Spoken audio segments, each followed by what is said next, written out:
This hearing on the Subcommittee on Delivering on Government Efficiency will come to order. I want to welcome everyone. Without objection, the chair may declare a recess at any time, and I recognize myself for the purpose of making an opening statement. Good morning. I want to welcome everybody. We are here to examine waste, fraud, and abuse in one of the largest government welfare programs. The Supplemental Nutrition Assistance Program, also known as food stamps, provides $100 billion annually in federal food assistance. Every dollar from this program is intended to help feed eligible individuals in need. That's not where every dollar goes, not by a long shot. In one state, food stamp enrollees own more than 14,000 luxury vehicles, including Lamborghinis and Bentleys, due to an eligibility loophole. And in 2024, $10 billion in food stamps benefits were improperly paid out by the states, which are charged with administering the program. The Government Accountability Office reports that these payments errors are mostly failures to verify recipients met all eligibility criteria, such as being in the country legally. Loopholes and incorrect payments are costly enough, but the tax dollars lost to outright fraud may be greater. For instance, the Government Accountability Office estimated that trafficking in food stamps is a $5 billion annual industry. Trafficking occurs when a crooked store owner profits off taxpayers by turning benefits into cash. For example, a customer swipes the EBT card for $200 in groceries. The clerk gives back $100 cash and pockets the difference. The customer then uses the cash to buy ineligible items such as alcohol or cigarettes. To address fraud in federal benefit programs, the President created in March the White House Task Force to Eliminate Fraud, led by Vice President Vance. Building on DOGE efforts, the task force is working to eliminate data silos that make it hard to access the data needed to verify recipient eligibility and to flag potential fraud. If food stamp recipients' data stays in state-specific databases, for instance, individuals may apply for and receive benefits from multiple states. That's why Agricultural Secretary Brooke Rollins requested food stamp beneficiary and transaction data for the past 5 years from all 50 states and Washington, D.C. Data came in from 29 states, nearly all under Republican governance, including my own state of Tennessee. With the data received, the Agriculture Department reports identifying $3 billion in potential fraud and waste, including benefits being sent to 186,000 dead people, to 442,000 applicants with fraudulent Social Security numbers, and to hundreds of thousands of individuals who got duplicate benefits by submitting applications to multiple jurisdictions. But we do not know the full extent of the problems because many states, including some of those with the most food stamps beneficiaries, like California, refuse to comply with Agriculture Department's data request. And that's very disappointing. The fight against fraud should not be a partisan issue. That's why yesterday I sent request letters to the non-compliant states with the highest number of food stamp beneficiaries. My letter demands to know why they refuse to release data about federal taxpayer-funded spending. It also demands their communication and correspondence about the administration's data request. Federal taxpayers deserve to know what Governor Newsom and his counterparts in other states are trying to hide and at what cost. Congress must provide safeguards and oversight on these programs. With that, I yield to my co-chair, Ms. Stansberry, for her opening remarks, otherwise known as ranking member. All right. Well, good morning, everyone. Thank you, Mr. Chairman. Thank you to our witnesses for being here today. And it's great to finally have a formal hearing again and be on the record, as this subcommittee has had a long absence from formal hearings. In fact, by our count, it's been 8 months since this committee has been on the record. And so I want to congratulate the chairman on his first official hearing. And I am eager to get into this conversation. And certainly there are lots of bipartisan efforts that can be identified to address waste, fraud, and abuse in federal programming and to root out improper payments and fraud in federal support programs. And we can prove it. House Democrats and Republicans worked together to pass over 8 oversight bills this month aimed at rooting out financial fraud and improper payments. But we remain skeptical and strongly opposed to efforts to use this as a front to try to further gut public assistance programs. In fact, We have seen over the last year and a half as this administration and this majority has used waste, fraud, and abuse as a front to try to gut basic programs that feed our children. I think that all of us can agree that in one of the wealthiest countries on planet Earth, there should not be hungry children. But over the last year and a half, we have seen one of the most dramatic increases in hunger in the modern time. In fact, recent reports have revealed that the United States is experiencing the highest rates of hunger since before the pandemic. 1 in 5 children right now are currently going without meals. 1 in 5 children in the United States. And because of the big ugly bill that was passed last year on July 4th and signed into law, a report this week in ProPublica revealed that over 770,000 American children are going without meals because of the big ugly bill that Donald Trump pushed through with the support of this majority on the backs of the American people, which we know has also affected 3.5 million Americans' access to food assistance. This is a moral failure. This is not just a policy argument. This is a moral failure in one of the richest countries on planet Earth. What we've seen, not just through the big ugly bill, but through the sustained attacks on the SNAP, WIC, and other food assistance programs that have happened during this Congress and this administration, is that it has chipped away at the ability of families to access these programs. While these supposed work requirements and other paperwork requirements are intended supposedly to address waste, fraud, and abuse, they have instead created barriers that are significant enough to cause millions of families to lose access to basic food. This is a public health crisis. Food is not just essential to life, but access to healthy food is also essential for children's development, for their health, for their ability to thrive. And so while President Trump is taking away food from hungry kids, we've also seen economic policies that have caused the cost of food to skyrocket. The price of food and vegetables has increased by 6% since May of last year. Energy costs have increased by 23% since last year. And when you couple that with cuts in access to healthcare, cuts in access to food assistance, cuts in access to educational assistance, and the fact that yesterday the President of the United States failed to show up to sign a housing bill that was bipartisan that would have helped millions of families across the United States access housing assistance. We have never seen in, I believe, modern times, an administration that is so anti-family and so anti-working family as we've seen over the last several months. It is hurting our children. It is on the backs of our people. Meanwhile, we're back to this DOGE subcommittee. DOGE has effectively been killed within the administration because of the significant breaking of the law that has happened over the last year and a half of laying off workers, gutting programs, and doing so without congressional consent. Court orders have ordered them to rehire, to rebuild, and yet this administration continues to ignore the law. And here we are, once again, attacking a fundamental program that supports our families.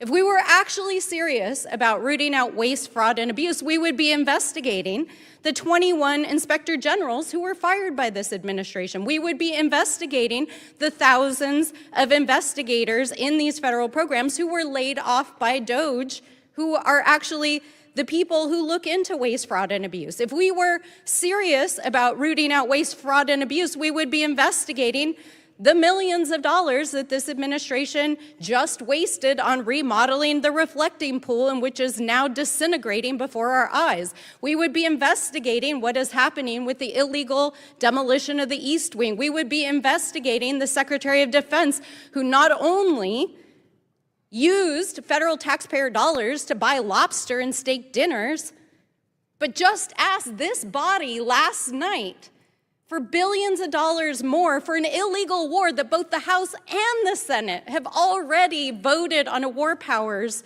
resolution is an illegal war. And so while I appreciate that today is about investigating waste, fraud, and abuse, and I appreciate the oversight on states that have records of challenges, I would also note that the 5 states to whom this letter was sent have Democratic governors. It was not sent to any states with Republican governors.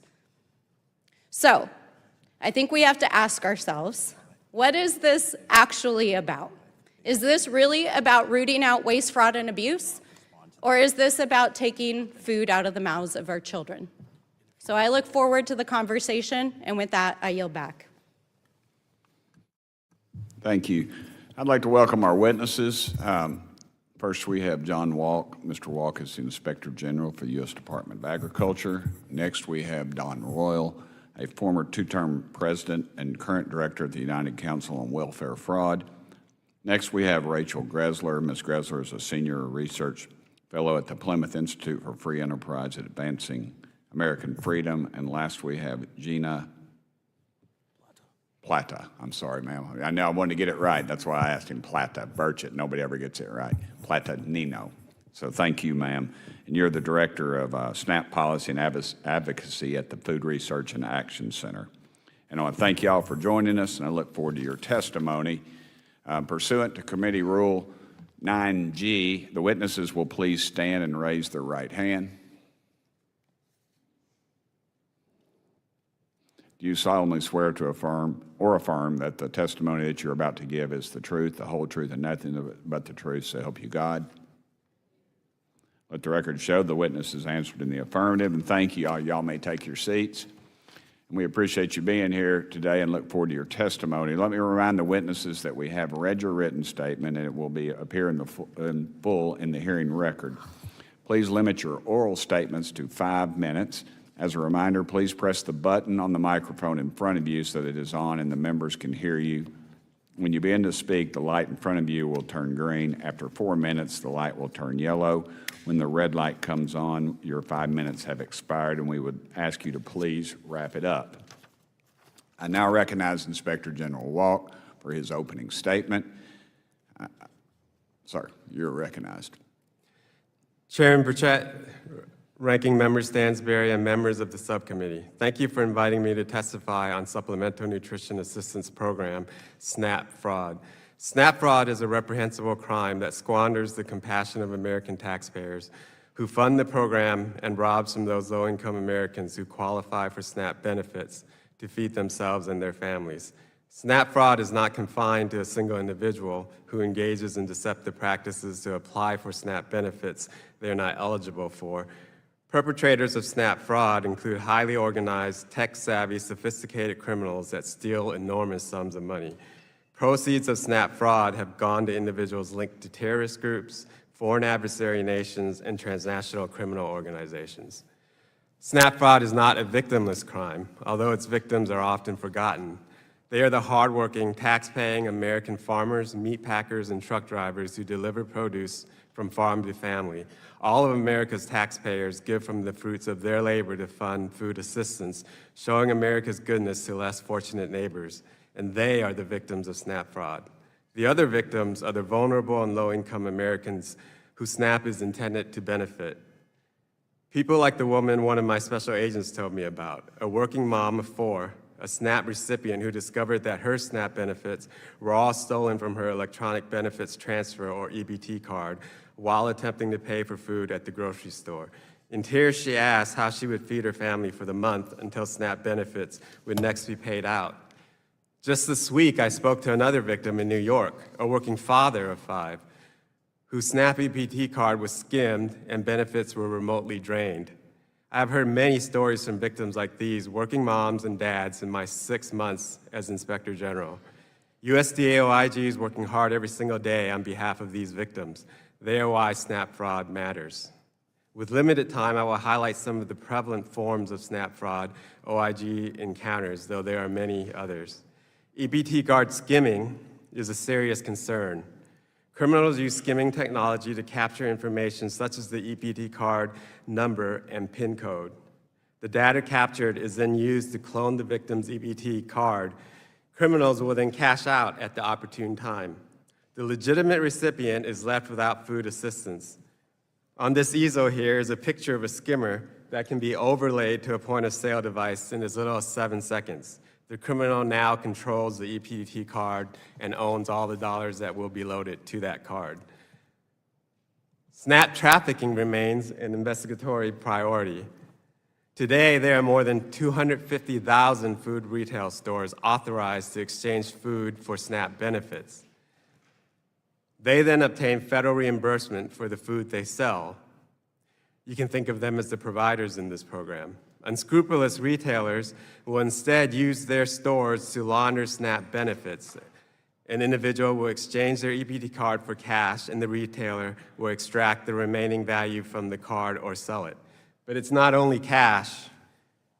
Picture it as a store in Southern California, involved in an investigation by local and federal law enforcement that OIG supported. SNAP EBT cards were trafficked for cash, exchanged with local gang members at that location for crack cocaine. The gang members then used the proceeds from those SNAP cards to purchase guns, all with tax dollars. I'll just repeat that. SNAP dollars, federal tax dollars, used to buy drugs and guns. And as the district attorney of San Diego shared, just perpetuating the violence already in some of our communities. EBT terminal fraud is also a growing concern. This scheme allows fraudsters to impersonate an authorized retailer and direct SNAP payments to their own bank account. In a recent case, the loss was $66 million. Deterring fraud requires exacting real consequences on those who commit fraud. OIG will continue to investigate, make arrests, and support convictions. Although a strong law enforcement response is critical, we cannot pay and chase our way to stopping SNAP fraud. To be effective, we need to guard the front door by ensuring that proper internal controls at USDA and state administering agencies are in place to prevent fraud. Adopting modern technology to verify identity and other applicant information before making payments is crucial. In addition to the ability to identify and prevent SNAP fraud, we would benefit tremendously from improved information sharing between the federal government and the states. Although USDA maintains data on authorized retailers, individual states maintain data on their own program participants, and access to this information would allow federal oversight to evaluate the effectiveness of internal controls at the applicant level and help fix vulnerabilities. Finally, low-tech security measures associated with SNAP are outmatched by high-tech schemes. Fraud identification, detection, and prevention systems should be updated to meet the tactics and tools of modern fraudsters. Thank you again for the opportunity to testify before this subcommittee on this important topic. I would be pleased to answer any questions you may have. Thank you, General. Ms. Rowell, you're recognized, ma'am. Chairman Burchett, Ranking Member Stansberry, other members of the subcommittee, thank you for the opportunity to appear before you today. The United Council on Welfare Fraud is the only national organization of investigators dedicated to protecting public assistance from fraud, waste, and abuse.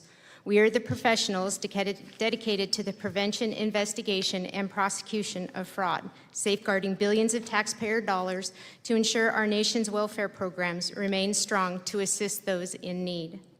I appear before you today as a certified welfare fraud investigator with nearly 2 decades of experience, representing hundreds of investigators who spend their days in the trenches fighting the war against fraud, also advocating to ensure the laws and regulations that are supposed to be supporting these efforts do so. Unfortunately, too many of the safeguards of our nation's SNAP program have been weakened, delayed, or inconsistently implemented. The result is predictable. Benefits have been exploited, and public confidence has eroded. I first had the honor of appearing before this subcommittee nearly a year and a half ago to discuss the broader issues of fraud. We provided our unique perspective from those dealing with these issues and detailed our recommendations to this panel, many of which were later echoed in the committee's own recommendations. So thank you on behalf of UCOF and the beneficiaries we are protecting. My message today, with the focus on SNAP, 15 months after the subcommittee's first hearing, the passage of H.R. 1, and in light of the nationwide fraud discoveries, is more direct. The time for reflection has passed. Action is needed now. SNAP is a vital program, but it's broken. Congress has held hearings, GAO has issued reports, and for its part, UCOF has submitted detailed recommendations to congressional committees, including this one, to the White House Task Force to Eliminate Fraud, and several cabinet agencies. The bottom line, SNAP and the beneficiaries who rely on it need you to act. So what is missing? Where is the disconnect? Action, accountability, and support. Growing up, like you, my family taught me that actions speak louder than words. But even more so, what actions we take on a regular basis form our habits, and that creates our character, illustrating our priorities. When every week brings another screaming headline on another uncovered fraudster, what does this tell us about where we stand on curbing the incidence of SNAP fraud? If we care as a people, we act. If we don't, the results are predictable. I'd like to share a brief anecdote. One of my colleagues recently brought a case to our attention that illustrates several of the ongoing problems in SNAP. One addressed a one-bedroom efficiency, had 27 SNAP and 12 Medicaid beneficiaries. Logic would suggest it's impossible for all of those beneficiaries to live in a one-bedroom apartment, but this is the program we have fostered. These are the types of circumstances that we're dealing with. Or take another case that is a remnant of the COVID era. Long after the end of the public health emergency, there is nothing an investigator, based on current federal policy, can do to prevent a SNAP beneficiary from using their EBT benefits to have eligible items delivered to someone else in another state. So, a recipient with an EBT card issued from Nebraska can order a case of Red Bull on Walmart, Amazon, DoorDash, or Uber Eats and have it delivered to or picked up by someone in Kentucky. This was permitted during the pandemic, but it's one of the few COVID-era policies that has not been rescinded, and it's fraud. Benefits delivery should be restricted to the beneficiary's address of record. It's one of the few safeguards the program has, and convenience of this sort only encourages fraudulent behavior. My written testimony that builds on UCOF's comments last year, and I promise I won't go point by point, but rather refer it to you as it represents a perspective of those fighting the daily battles for all of us. Further, it also serves as a blueprint for the work that still needs to be accomplished, not only to protect the millions of SNAP beneficiaries, but also the taxpayers underwriting the program. We urge Congress to legislate where authority is needed and protect funds for program integrity. We urge USDA to fully implement the laws and uniformly enforce its regulations. Similarly, CMS must resolve the uncertainty fragmenting SNAP and Medicaid cases due to its inaction. To enforce all of this, the subcommittee, in coordination with authorizers and appropriators, should require written plans with named officials, measurable milestones, public reporting, and consequences for missed deadlines. Program integrity and compassion are not competing values. Strong oversight of SNAP program protects taxpayers and recipients. Both parties have a stake in the continuing viability of this program. Thank you, Mr. Chairman. The dedicated professionals at UCOF are committed to helping you and your colleagues preserve SNAP and the rest of our country's social welfare programs. And I welcome questions from you and your colleagues. Thank you, Ms. Roll. Ms. Gressler, you are recognized for 5 minutes, ma'am. Chairman Burchett, Ranking Member Stansbury, and members of the committee, good morning, and thank you for the opportunity to be here today. My name is Rachel Gressler, and I am a Senior Research Fellow at Advancing American Freedom. The American people must report every dollar they earn to the federal government, and they face penalties, audits, and potential prosecution if they don't pay the right amount. Yet, there's remarkably little accountability for the $4.2 trillion taxpayer dollars that Washington redistributes across about 100 federal benefit programs. This lack of transparency and accountability is the central problem underlying waste, fraud, and abuse. $184 billion. That's the amount that the federal government reported last year in improper payments. And it's equivalent to about 8 weeks of gas and groceries for every household in America. That figure doesn't even include programs that aren't measured or fraud that goes undetected. The GAO reported that taxpayers lose up to $521 billion per year. At the upper end, that's almost 2 months of housing payments for every household in America. It's understandable that many hardworking Americans are frustrated when they struggle to afford ordinary expenses, even as the government fails to safeguard their taxes. Today, we're talking about the SNAP program, which has exploded over the past 15 years. This growth can't be explained solely based on need. The poverty rate has declined since 2008, and yet the percentage of people on SNAP benefits has increased over 50%. With the explosion in spending has come a 5-fold increase in improper payments, a 10.9% improper payment rate last year, equal to $10.2 billion. The incentive problem is obvious. The states decide what to spend, and the federal taxpayer foots the bill. It doesn't matter whether a state has a 3% improper payment rate like South Dakota or 25% like Alaska. The federal government pays it all. H.R. 1 included a huge win for SNAP accountability by requiring states to share in the costs if their improper payments exceed 6%. This is a crucial step towards protecting taxpayer dollars, and it should be extended to other federal programs. It's important to note that much of the outright fraud that occurs, such as that's been discussed by Inspector Walk and Ms. Royal, often isn't counted in the improper payments because it happens after the benefits are delivered. Legal abuse of programs, such as millionaires qualifying for benefits because of eligibility loopholes, also isn't included in improper payments. The Trump administration and this Congress have taken unprecedented steps towards reducing waste, fraud, and abuse.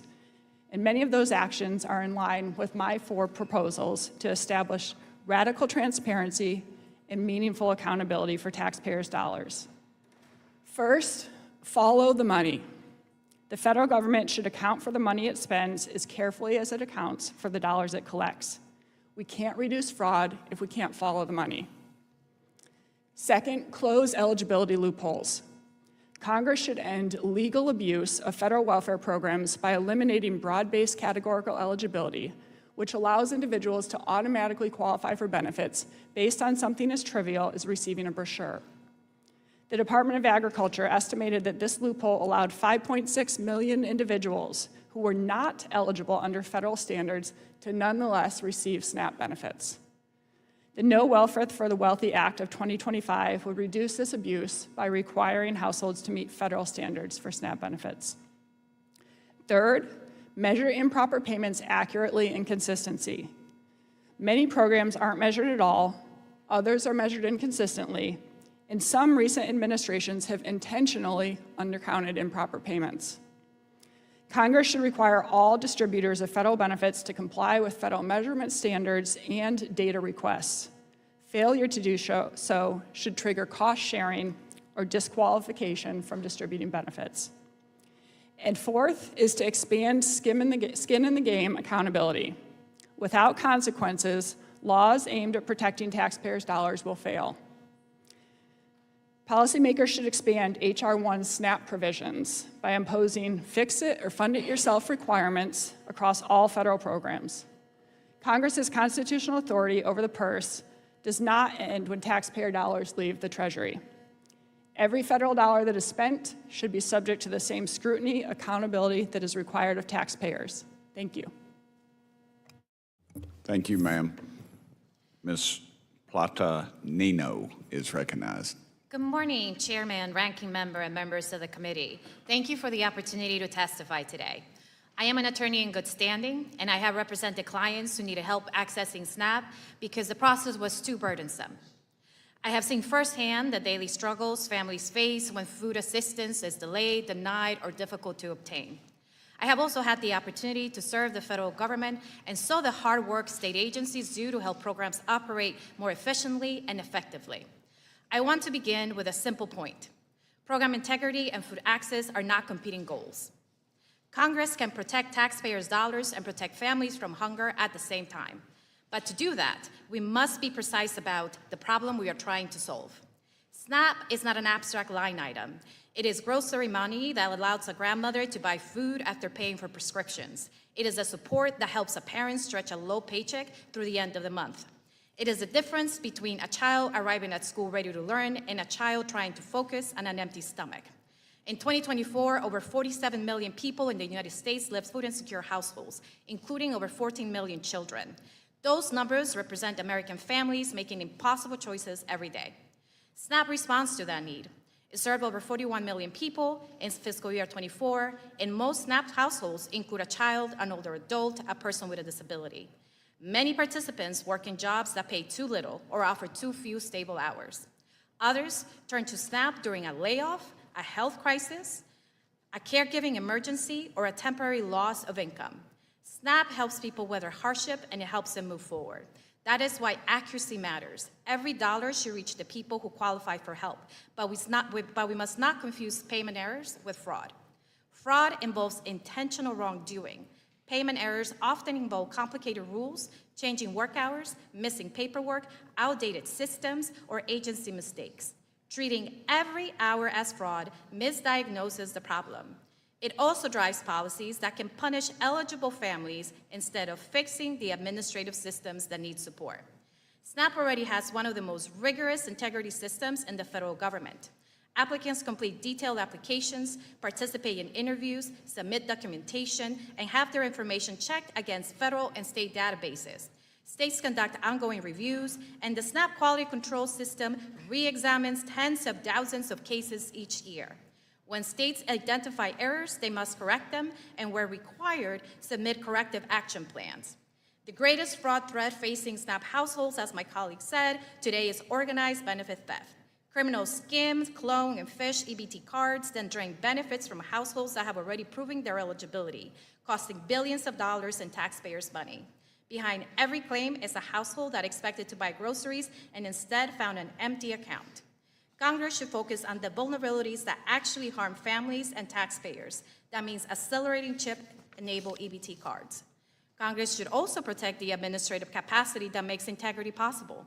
States reduce errors when they can hire trained eligibility workers, modernize outdated systems, answer phones, process documents on time, and conduct meaningful quality reviews.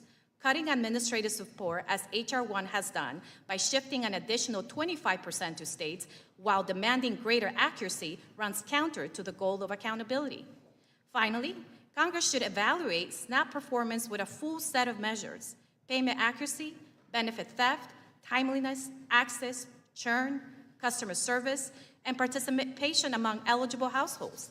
A state can lower an error rate by making the program harder to access, but that does not mean it has improved integrity.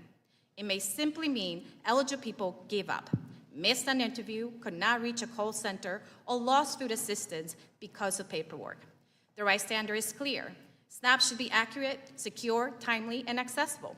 Families should not have to prove their hunger repeatedly through unnecessary barriers. States should not have to choose between service delivery and fiscal survivors. Taxpayers should not expect oversight that targets real risk, not policies that shift costs onto families with the least ability to bear them. SNAP works when it reaches eligible people and protects public resources. We can strengthen both. I urge you to invest in secure payment technology, restore and preserve strong federal state administrative support, measure what truly matters, and keep the human impact at the center of every integrity discussion that has caused over 4 million individuals losing SNAP benefits since the passage of H.R. 1. Thank you, and I look forward to your questions. Thank you, ma'am. And I will commend all y'all. You got it done in 5 minutes, which is kind of incredible. So y'all get your rewards in heaven, all right? Because this is a subcommittee. We don't even have food back here. Anyway, thank y'all. And I now recognize myself for 5 minutes of questions. This is for all y'all. According to nonpartisan anti-fraud experts, improved data sharing is needed to better identify and prevent fraud in federal benefit programs, especially those administered by the states. But 21 states have for the past year refused to provide food stamp data for the Department of Agriculture. The Agriculture Department identified $3 billion in potential fraud just from the food stamp data submitted by 29 states. That includes benefits going to 186,000 deceased individuals and to 442,000 beneficiaries with fake Social Security numbers. Based on these results, is it fair to assume the Trump administration could identify additional fraud if it had the data from 21 non-compliant states? Ms. Platonino. Thank you, ma'am. Platonino. Say it one more time for me. Platonino. They've told me this back here, and I'm just terrible. I apologize. That's okay. I'm going to get it. That's all right. Thank you for the question. The Privacy Act of '74 and the paperwork reduction of '80 creates a balance between Congress and the executive branch to make sure that we protect the privacy of Americans. The data that USDA handles and the states handles has a high rigorous quality control measures that are important to protect the safety of American families. The data request that is being asked goes above and beyond that. It asks for 5 years of Americans' families' data, including HIPAA-protected information, whether or not they were eligible, whether or not they apply. So think about the 15-year-old child and single mother who applied during the pandemic, and right after they found a job, now that 15-year-old child with many medical needs, that information will go over to an entity that we don't know what sort of protections and privacy will go forward. The quality control program, as USDA has stated, has rigorous control measures, and the data that is currently being sent by those states is randomized and anonymized to protect privacy of American individuals. Thank you, ma'am. Ms. Gressler? Yes, it is absolutely fair to assume that you could catch significantly more fraud if you take 50 different siloed databases and compile them together. And just one example of that is that the same Social Security number could be used to claim food stamps in 50 states plus the District of Columbia. And none of those states will know that because they don't have access to the other one. There's no cohesive force between the two. There's no, as we found with the IRS and a lot of our agencies, the computers just don't hook up. Is that what you're telling me? Yes, they're not looking across them, and essentially the federal government is granting a blank check to the states to apply these programs, and yet they're not returning the data per the recent request to be able to ensure the integrity of those dollars. Right, thank you. Ms. Royal? Ms. Gressler did an excellent job of answering that question. Of course, more data is going to be able for us to identify more fraud. The trouble right now, states don't have access to information if a recipient or applicant is already receiving benefits in another state. There is a question on the application that requires the applicant to provide that information. You know, have you received benefits in another state? If so, which one? If they mark no to that, then as an investigator, there's no way for me to contact another state to verify that. So having access to the data, making sure that benefits aren't already being issued by another state and preventing dual issuance would be a significant savings to the taxpayer. Inspector General? Thank you, Mr. Chairman. I can just give a couple of examples. So with OIG, and I'll just speak from OIG's perspective. I know that USDA is doing a separate data request, but about a year ago under my predecessor, OIG requested data from the top 10 SNAP states in terms of spending in order to review integrity and quality of state data. We've released one report very recently from Ohio and found $13.3 million in anomalies that would not have otherwise been found because we were able to work with the state. The state, before that report even became public, started working on those anomalies to be able to figure out what was actually going on. Puerto Rico, although not one of the state agencies that we were looking at, their Comptroller General looked at their own data and came up with found $150 million of NAP benefits that went to dead people. 38,000 dead people that received that nutrition dollars. And almost immediately, we went down to Puerto Rico and met with the Comptroller General and with their IG to talk through how we can help from a federal perspective to exercise federal oversight. Because the states have this participant data, if we don't have it, we can't even find the vulnerabilities, much less start to collaborate about how we can go about changing it. And today, we have 6 of those 10 states that have provided the data. 4 have continued to object after a year. And I recently ordered subpoenas for that data, and we're still waiting on it. Okay, thank you. I've run over a little bit. As chairman, I'm allowed to do that apparently, but I hate it when they do that. So I'm going to recognize my ranking. No, you want me to go to the Democrat? Okay. Yep, go ahead, brother. You're recognized. Thank you, Mr. Chairman. Mr. Walk, were you involved in the development of Project 2025? You have any involvement in it? I was. Yes, sir. It's a yes or no. Yes, I was a volunteer. Limited involvement, maybe? I was a volunteer, Okay. sir.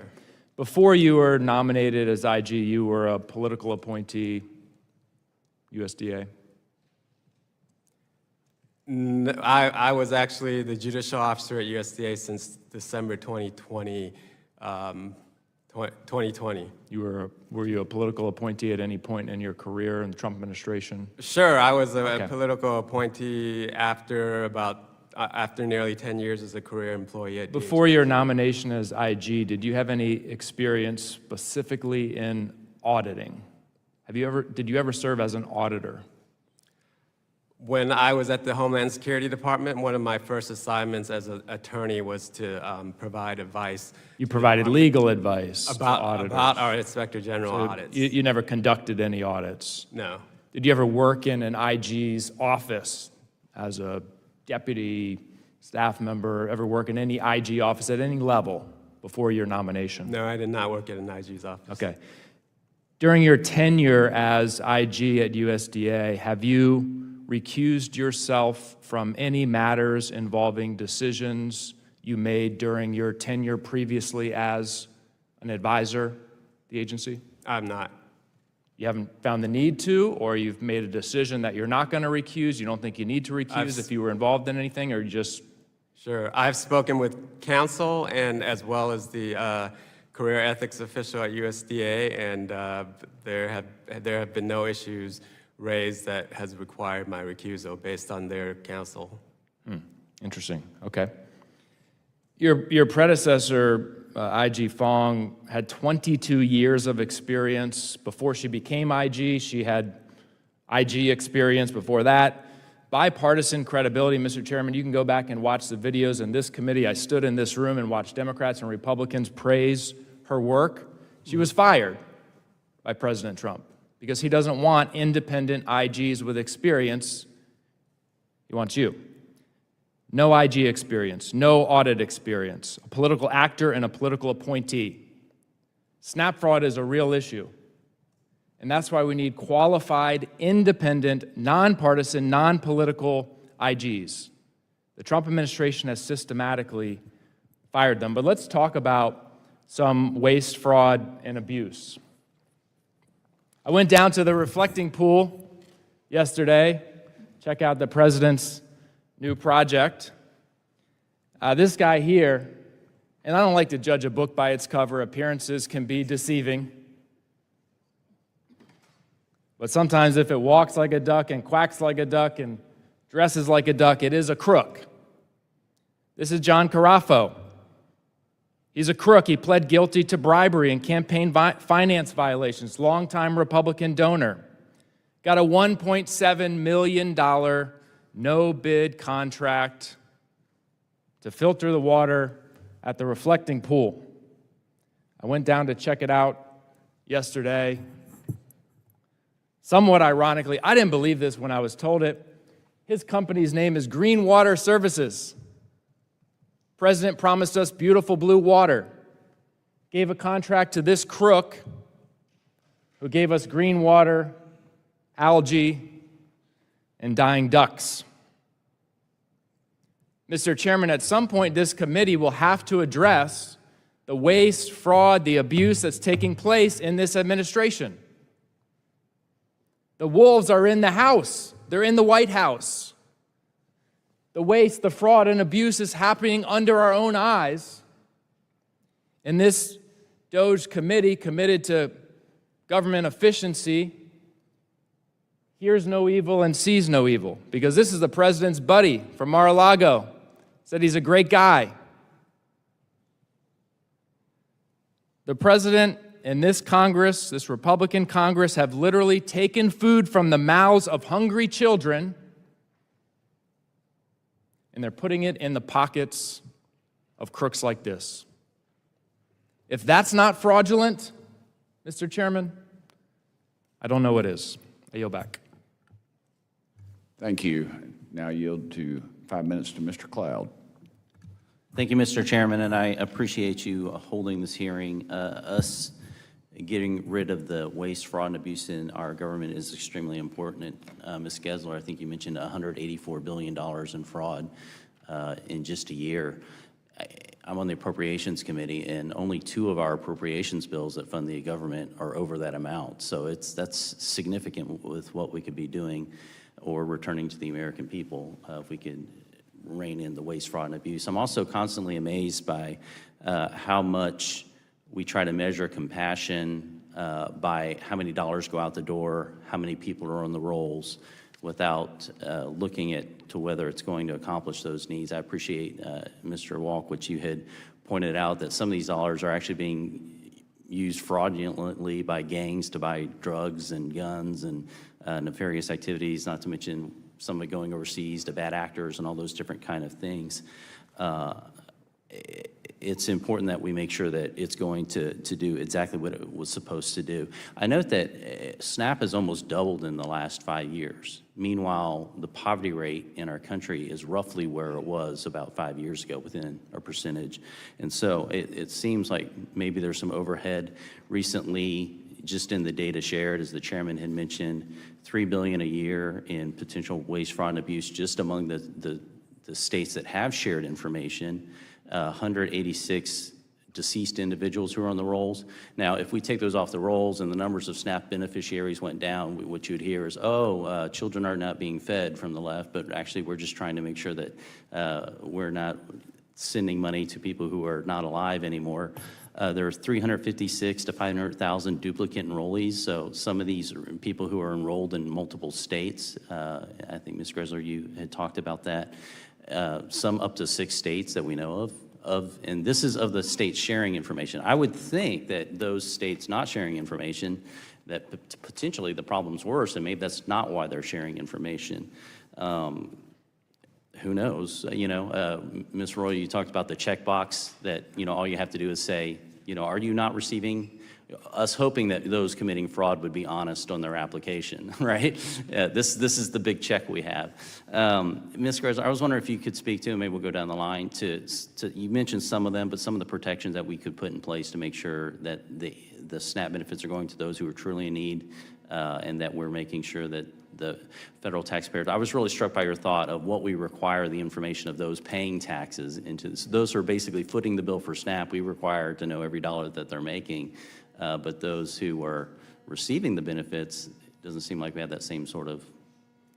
Yes, thank you. And I want to go over 2 things. And the first is looking at and addressing the benefits that the government delivers the same as the taxes it collects. And so what we need to do is establish some new 1099 reporting forms. If you receive a Social Security benefit, you file that with your taxes each year. We should be able to have every benefit that goes out the door, a beginning to an end accounting of that. And then you can have a situation where automatically this gets detected. The Department of Justice announced a $6.5 billion fraud takedown yesterday, 455 dependents, healthcare programs. Some of those were stolen identities, and then the individuals had benefits claimed on the stolen identities individual's behalf. Well, if you don't have that individual claiming on their form that they received that benefit, that's going to be an automatic trigger to look back to the next step, the next pathway in this, beginning to end accounting to say, were you the point of fraud, or was it that next one? But you should be able to follow that end to end. And the second is getting rid of these eligibility loopholes. If you look at the 7 states that actually use the federal standards instead of this categorical eligibility, they have 50% fewer people on SNAP, and they have the exact same poverty rate. It seems to me that states are actually incentivized to just get more people in the rolls, whether it's valid or not. It's money into the state, and they pay $0 of it. Yeah, Ms. Royal, did you want to speak to that? Having access to the National Accuracy Clearinghouse, which is a nationwide database that would provide information to states to prevent or identify dual enrollment, would be critical. The next thing, ID verification, to make sure that a person applying for the benefits is not deceased, is who they say they are, and we can make sure, again, that the benefits are issued accurately. Ending self-attestation. Someone can go in and submit an application and answer a question with a shoulder shrug and still receive benefits. So verifying the information provided for eligibility would be significant. Increasing the retention amount. So when a state has determined that benefits have been issued to a household that they shouldn't have received, When the state recovers that, they're able to retain a portion of that money. And increasing that percentage to incentivize states to actually identify and prosecute or prevent and detect fraud would be substantial. And finally, requiring that retention money be used for the prevention, detection, and prosecution of fraud. Often, many states just roll that into their general fund, so investigators continue to be understaffed and undersourced. Thank you. My time's up, Chairman. I yield back. Thank you. Mr. Timmons, you're recognized. Thank you, Mr. Chairman. I want to thank you for holding this hearing. There's a huge opportunity to get government benefits to people that need them and deny government benefits to people that do not qualify for them. And it's an incredibly important issue. Hundreds of billions of dollars every decade are lost to waste, fraud, and abuse. And we've actually been working on a bill that actually passed this committee. It passed this committee unanimously. That doesn't happen often, but it's called the TABS Act, Timely and Accurate Benefits. And what it does is it uses technology to confirm that a person does not make enough money. And what you do is you log into a website, you then go to your bank, you then go to your Cash App, your Zelle, your Venmo, and you would then get benefits immediately. And if you make too much money, you do not get benefits. And it is just using technology to make sure that we're being efficient with our resources. Ms. Royal, are you familiar with this proposal? I'm not familiar with the proposal, but based on what you described, I'm going to get familiar with it because it sounds wonderful. So the Congressional Budget Office scored it as costing $500,000 over a 10-year window, which I think is ridiculous. There was a pilot program where it was implemented in Missouri, and it saved 20%. It saved 20%. We spend $1.5 trillion on social safety nets. 20% of that is a lot of money. And over a 10-year budget window, it's $2+ trillion. So, and again, that's not money it's money that we could put to better use because it's people that need it. And so I think that we need to get the TABS Act on the floor and we need to get it passed because giving states the ability to get a better picture of an individual's earning capacity is step one. And this is actually really exciting because the first thing we do is we use technology to get a better understanding of whether people actually qualify for it. The second part is more critically important, and that's we end the benefits cliff. So right now, you got people that are gaming the system, and I would too. If I needed these benefits, I would game the system. But if you make more than a certain amount of money, you lose all your benefits. And that's not helpful. You're not helping people get out of the situation they're in. So if you stratify them to say, all right, you're going to get this amount for now. We could even give more at the beginning and create an incentive structure to get out of whatever their situation they're in to end the benefits cliff. We can't do that now because it's too complicated. But with technology, we could. Ms. Platanino, does that make sense to you to use technology to get people benefits faster and then create incentive structures to help them get back on their feet? Does that make sense? I think that's what every person who's applying for SNAP benefits would like. No one wants to be in the program. If the economy and jobs was strong, individuals would not be in the program. And I think we agree that we have an obligation to help people that are down on their luck. I mean, that's what these social safety nets are for, but they're not designed for generational cyclical poverty. If a grandmother, a mother, and a daughter have all experienced the need for SNAP benefits, our social safety nets are not working. I mean, because that is not the desired outcome. It should be a transitory opportunity for them to get back on their feet. Ms. Gressler, what are your, I mean, this makes sense. Is this not just a no-brainer? We have the ability to use this technology. It's been tested, and we could literally transform our social safety nets. Does that make sense? Absolutely, and we've seen yesterday with the Department of Justice's announcement of fraud that there are advanced techniques that are being used, and yet there are still many silos that are out there. And so in the same way that we need the data to no longer to be siloed so that you can also deliver benefits more quickly, we also need the welfare programs to not be siloed so that individuals, it's always got to be work-oriented welfare. And oftentimes you do face these benefit cliffs, and you may not know that if I take this benefit, I'm going to lose this benefit. And so to have a coordinated system, Congress has allowed Utah to do it because they were grandfathered in, but currently prevents the other states from adopting this like one-door model that actually helps individuals get into work instead of trapping them in a maze of welfare. And we have the ability to do all of this, and this committee has seen it appropriate to pass a bill unanimously, and it's currently waiting a vote on the floor. The TABS Act has the ability to transform our social safety nets and to save billions and billions and hundreds of billions of dollars. So we're going to be pushing to get a vote on that on the floor.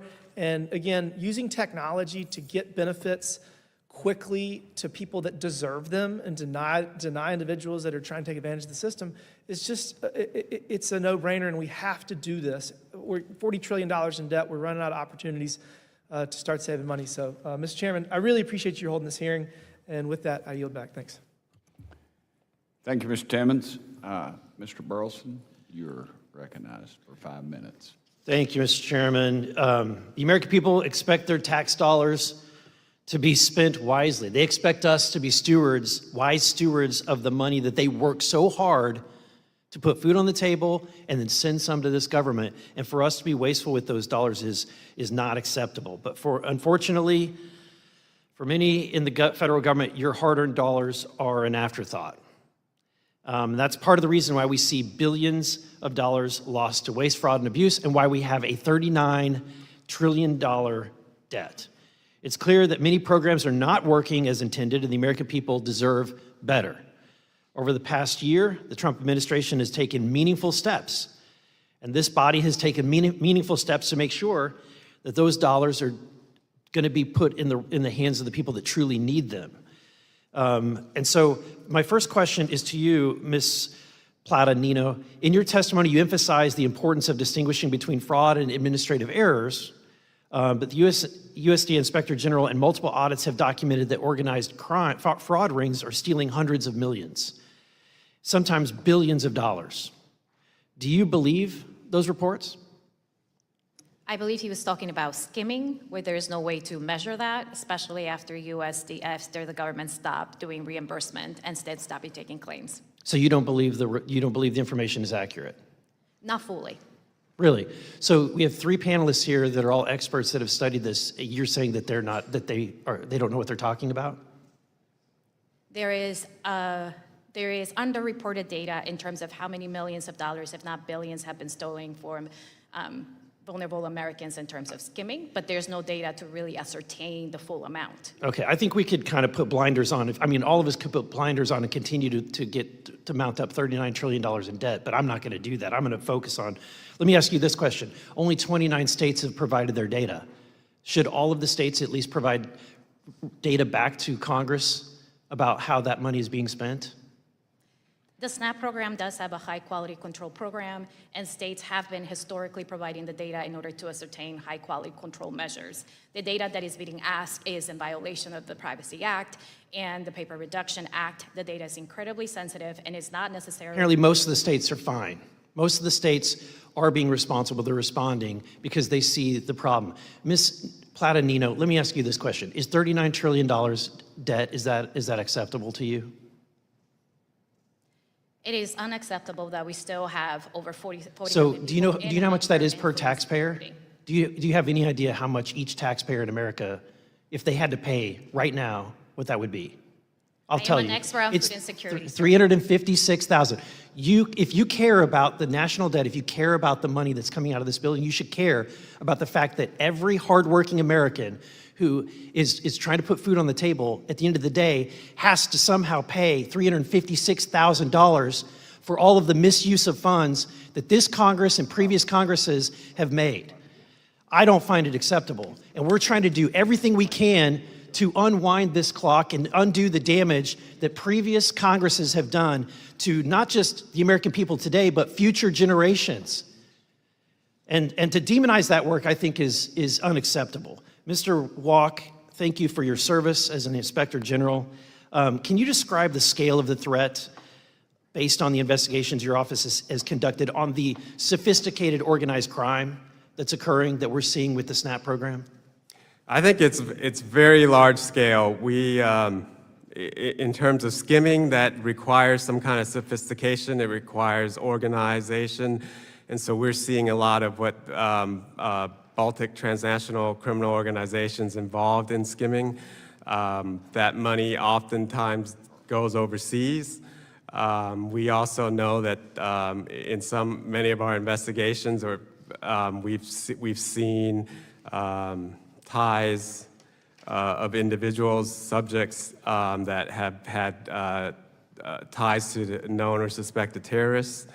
So it very much is a sophisticated. In which countries do you see that activity the most? From which countries are they organizing, scheming? Well, we see a lot of skimming from Romania. From Romania. How do you feel when you talk to the American people about this? How do you think they feel to find out that their dollars aren't even going to their neighbor in need? They're going to some fraud, organized crime syndicate out of Romania. Well, I actually had a conversation with a victim just this week. I was in a store in New York, and this father of five told me he was skimmed more than once. The card was replaced, and he was skimmed again. He showed me on his device how the money got into his account at about midnight. They were sitting on that account. They had already cloned the number, apparently, because they were able to skim all the money deposited by 7 a.m. That's 7 hours. unacceptable. 7 hours. Thank you for your work in trying to fix it. I yield back. Chair Lady Stansbury, you're recognized, ma'am. All right, well, I appreciate the conversation. I always find these conversations about public benefits interesting, especially as somebody who grew up in a low-income family, in a low-income community. I always find it fascinating to hear how people talk about low-income people. But let me just start out with some facts. Can any of our panelists here answer the question, by dollar, what are the top 3 causes of improper payments, waste, fraud, and abuse in SNAP? Nobody wants to volunteer? Top 3. Number 1 would be eligibility errors. Wrong. It is improper payments. It's improper payments. It's an intentional SNAP fraud. And the third is criminal organizations who are actually explicitly stealing people's SNAP benefits. That is what is the top 3 causes of SNAP fraud and the loss of federal taxpayer dollars. It's actual criminal organizations. Does anyone on the panel know what the penalties are for committing SNAP fraud? Raise your hand. Anyone know? Yep, please, Ms. Royale. There are different penalties. An individual who is found guilty of committing SNAP fraud is subject to criminal prosecution, incarceration, fines, and restitution. Yep, so it's Somebody who is found guilty of an intentional program violation is subject to disqualification, either 12 months, 24 months, permanent, or a 10-year other special disqualification penalties. Excellent, yes. And in fact, in some cases with extreme fraud can be up to $250,000 and 20 years in prison. All right, who can answer about what the average individual receives per month in SNAP benefits? Ms. Platanino.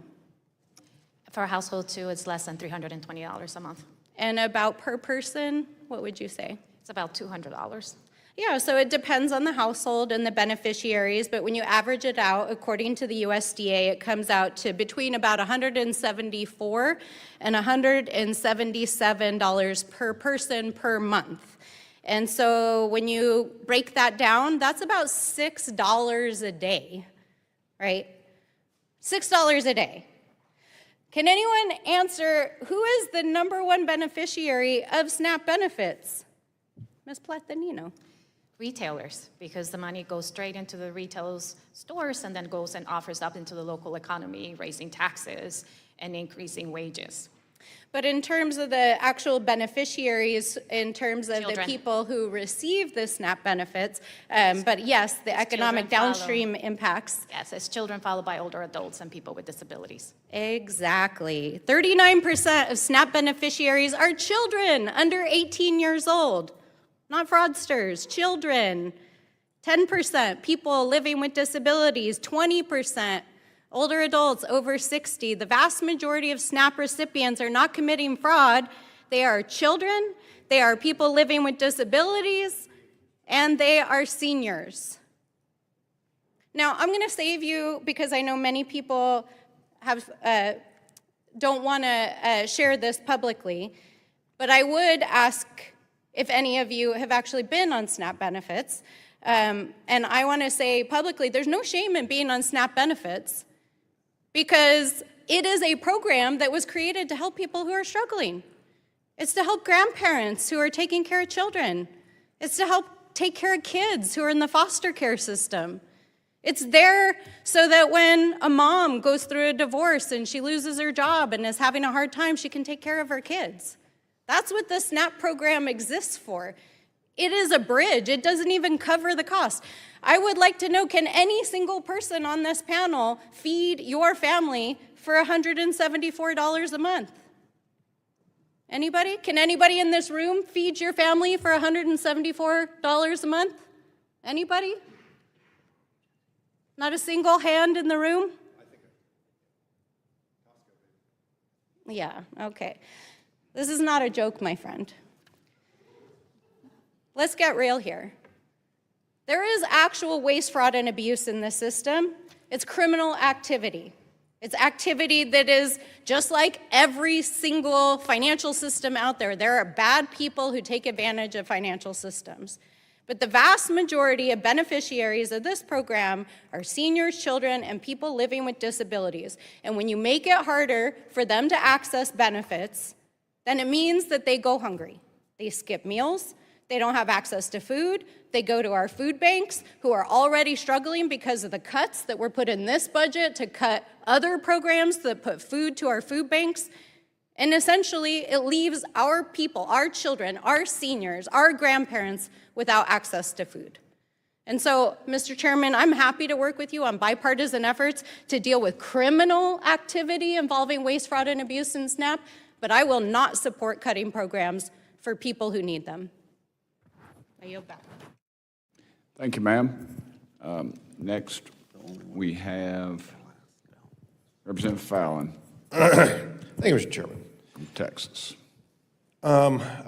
So unlike some of us, we're not in a classroom, so I'm not going to ask anybody to raise your hands. Okay, we'll just have a civil conversation.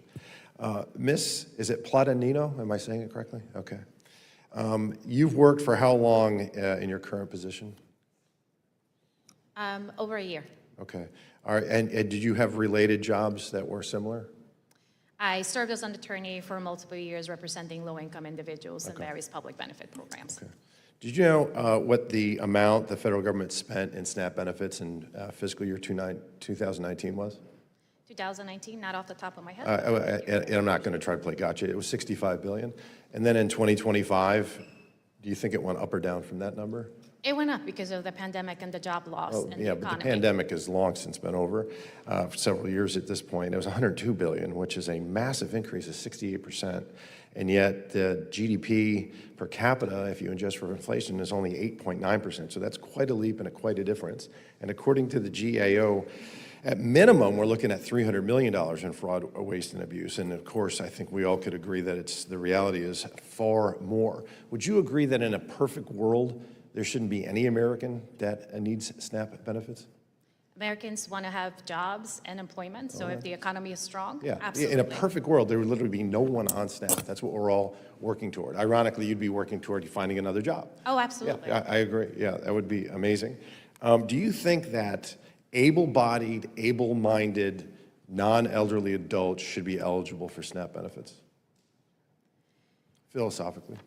Individuals who need SNAP and who need the resources should be eligible for SNAP. Do you think that if you're able-bodied, able-minded, you're non-elderly, you should receive SNAP benefits?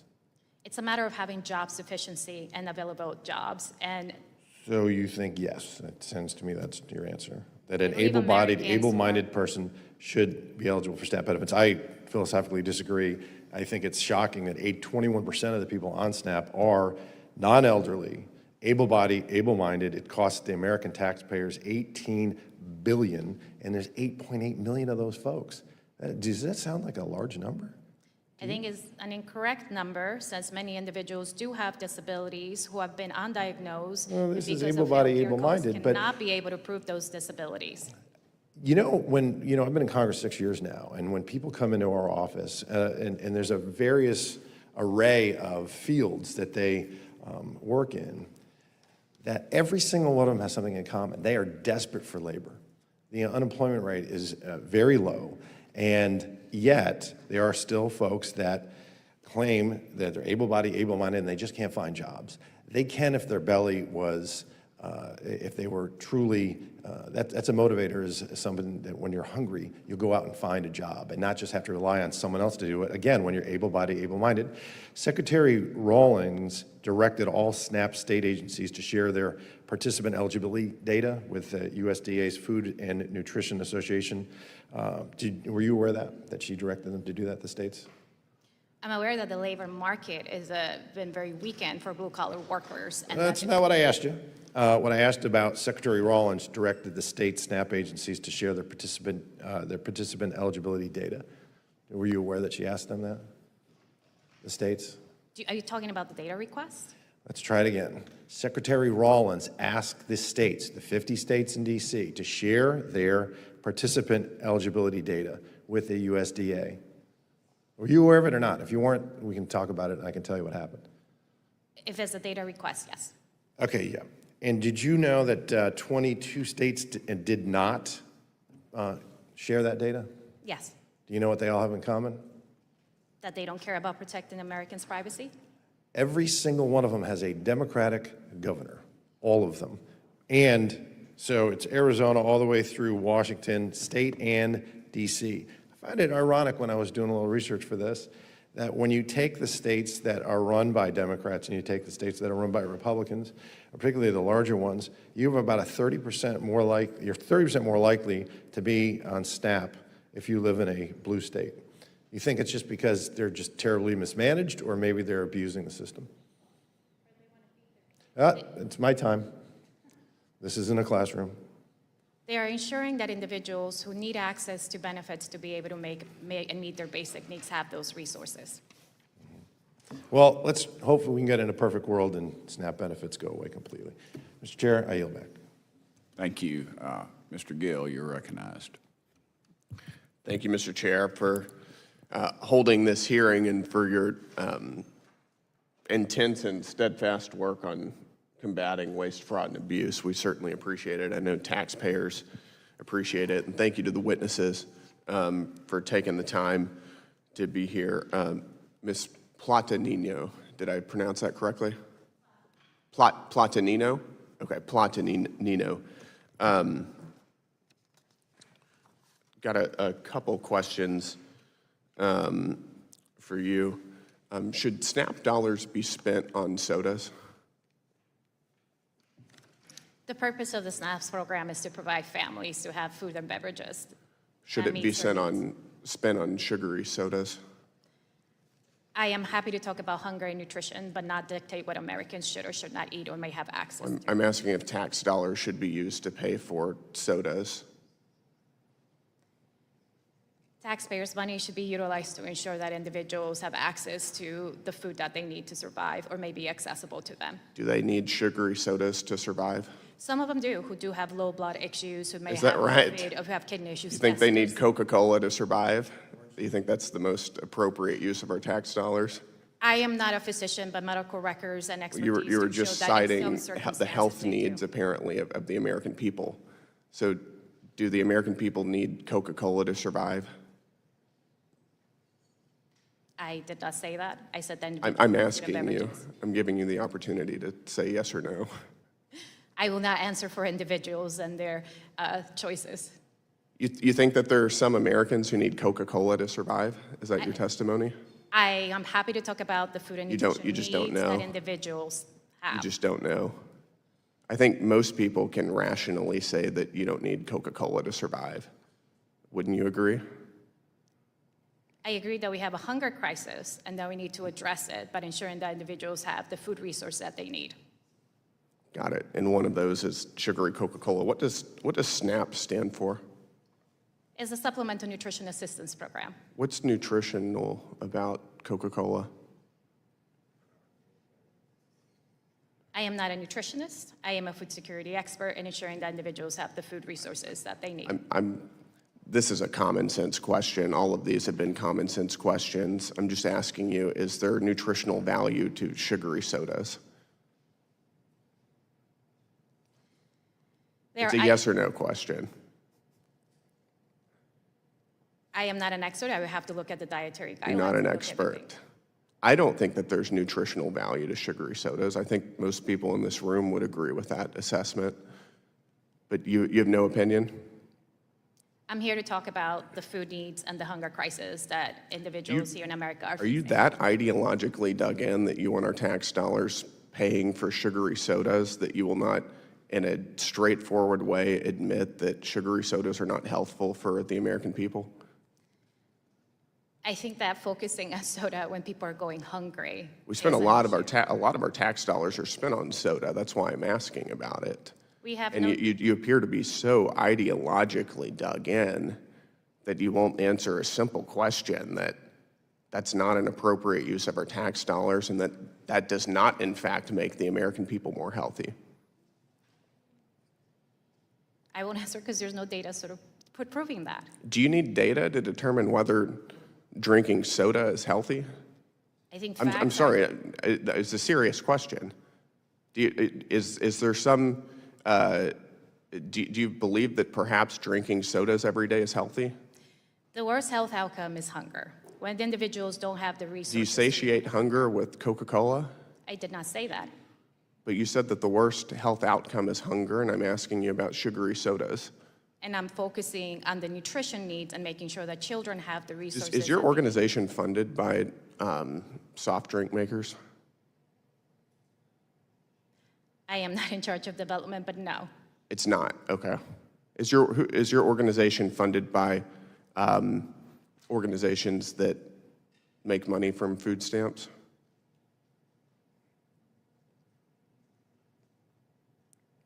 Do organizations who profit off of food stamps fund your organization or businesses? I mean, I can't comment to that. Happy to talk about the resource that needed. Does General Mills fund your organization? I don't have access to that information. I do, it's right here. They do fund your organization. Do they profit off of food stamps? Retailers are the major beneficiaries. Do you think that of that's a the program. conflict of interest? That's where EBT dollars are utilized. Yes, and they're profiting off of your advocacy. Do you think that that's a conflict of interest?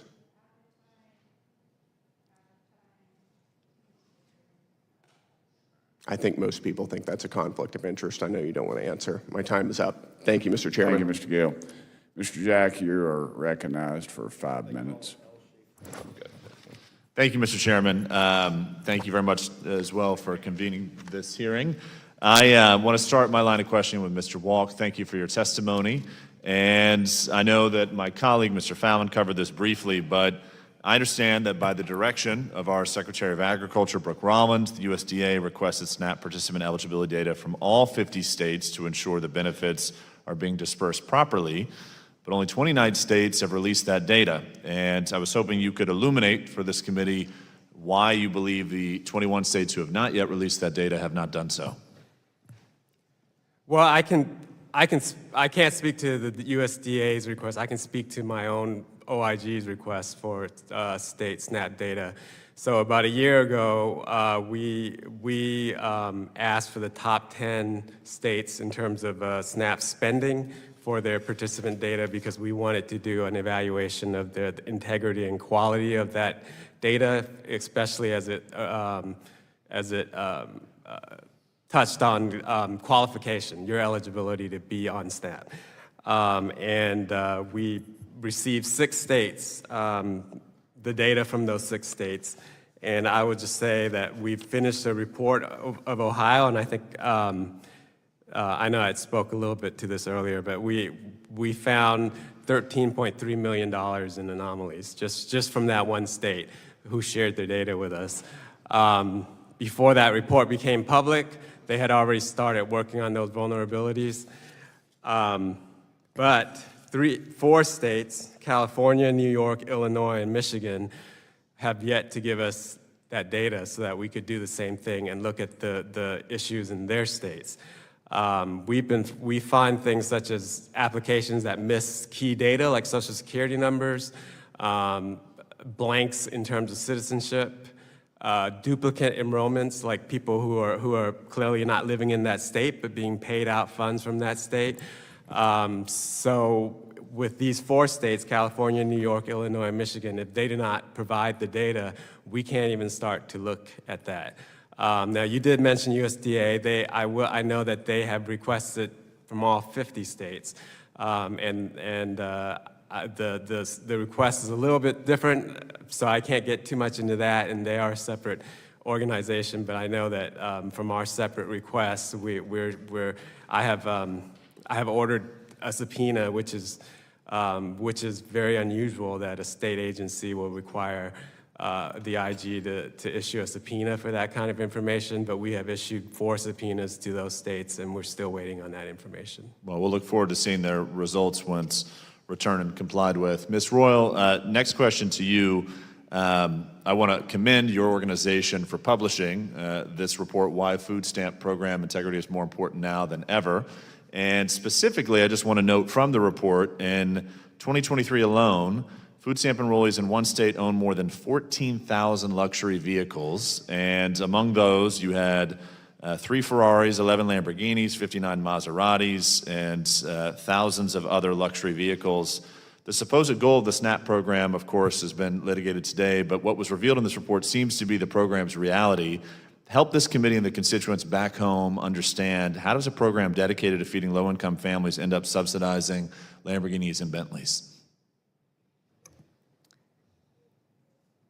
People make false statements on applications. And there is very little access to technology for states to verify that information before benefits are issued. So it's the pay and chase model, where even though a benefits worker may think that information is suspicious or suspect, they still have to issue those benefits, get it to a fraud investigator. Fraud investigator puts it on the stack of already overwhelming caseload and then has to go back and verify the facts. It's not having access to technology and trying to fight these increased fraud numbers with a minimum amount of investigators is a Herculean task that we can't accomplish.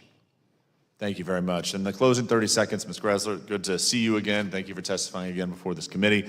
Would love for you to close out by just illuminating how helpful the One Big Beautiful Bill Act, the Working Families Tax Cut, was in ensuring that we're rooting out waste, fraud, and abuse.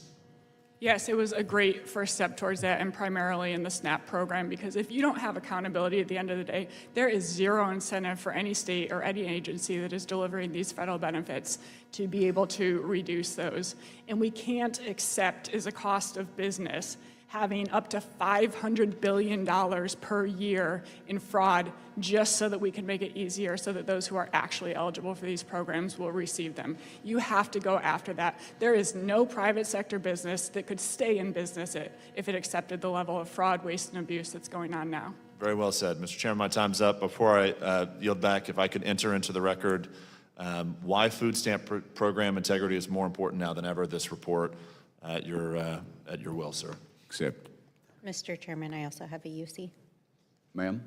I ask unanimous consent to enter into the record 12 letters issued by House Oversight and Government Reform, Democrats, on the importance of data security and privacy in government programs, which we have sent to the administration, which they have failed to respond to.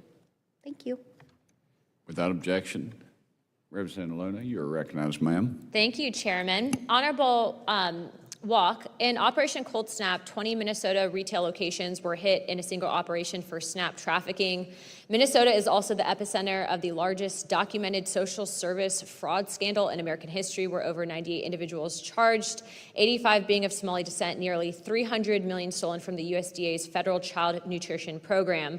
Did Minnesota's sanctuary status contribute to allowing that network to operate for years? Congresswoman, I'm not sure if that did, but I do know that in terms of Operation Cold Snap and feeding our futures, that there was a big nexus to the Somali community. But we haven't looked at the issue of how the sanctuary jurisdictions affected that.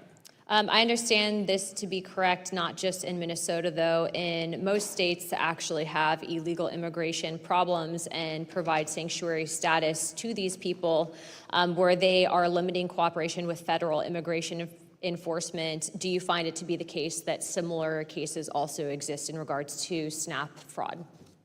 Well, I think we need to be able to cooperate across jurisdictional lines when it comes to law enforcement. So if we're not getting cooperation from the state agencies and the proper degree of information sharing, it's very difficult to go after the fraud, particularly in terms of illegal alien communities, because what we found is that often does involve false identities, false document rings, and that the resources that are needed to get at that is not just going to be within USDA. We do need cooperation from state and locals and other federal agencies to get at that. Ms. Plata, do you think that if the federal government gives a set budget for people to be able to access these programs, and then you have others being able to access them as well that haven't paid into the system, in your opinion, would that limit the nutrition access for Americans? SNAP has a high-quality control measures to ensure that only eligible individuals are accessing the program. So you don't think that fraud's occurring? Absolutely. We have billions of dollars that are being skimmed and scammed by families. Okay. My next question would be for Ms. Gressler. SNAP recipients have significantly higher rates of obesity, specifically type 2 diabetes and hypertension versus the general population. USDA's own data shows approximately $7 billion a year in SNAP funds spent on soda alone. Is it accurate to say that the federal government is currently running a program that simultaneously funds poor nutritional choices through SNAP and then funds the resulting chronic illness through Medicaid, effectively subsidizing the same disease twice? I think it's fair to say that there's a link there, and that might mean that Congress should consider revising those standards of what qualifies as food under the SNAP program. Okay. Have any of you, just yes or no quickly, Honorable Walk, have you ever been on SNAP or EBT? No, ma'am. Okay. Ms. Royal? No, ma'am. Not to my knowledge, but my identity could have been stolen to be used elsewhere. No, ma'am. Okay, the reason I ask you guys is because what I'm finding is some of the poorest of the poor communities, specifically minority communities as well, and then obviously impoverished white Americans are given access to this program, but because of the amount of special interest money going into what they can and cannot buy, they're actually being made sick. Just being very direct, it is basically a government-funded pipeline to chronic illness, and it didn't happen by accident. SNAP-eligible food list is not written by nutritionists. In fact, it's written by lobbyists. And every time a state will specifically try to restrict SNAP purchases, whether it be New York, Maine, or even Florida, the American Beverage Association and the processed food industry killed the waiver at the USDA, not because nutritional restrictions were bad policy, but because Coca-Cola and Pepsi-Cola have spent tens of millions of dollars protecting a $7 billion in annual government-guaranteed soda revenue. I'm just curious, do you really think that this program currently, as written, if special interest is controlling it, is really benefiting children? Honorable Walk, yes or no? I can't give a policy opinion, but I do certainly understand that there are questions about how nutritious some of Do you think special interest money should be deciding that, yes or no? No. Okay. Ms. Royal, yes or no? Do you think special interest money should be deciding? No. No. There's multiple research that SNAP supports the health. Okay, I'll be honest with you. I don't think that special interest money at all should be going to funding this, especially when you have Democrats, to include, a young Democrat from the state of Washington, which is where I used to be stationed, that found it very problematic that you could essentially open up a bag of chips but not serve in a daycare a banana because it didn't meet compliance standards because there wasn't enough sinks. So all that to say, I appreciate you guys being here, but we clearly need to fix our SNAP program. Thank you. Mr. Chairman, I have another UC. You have another what?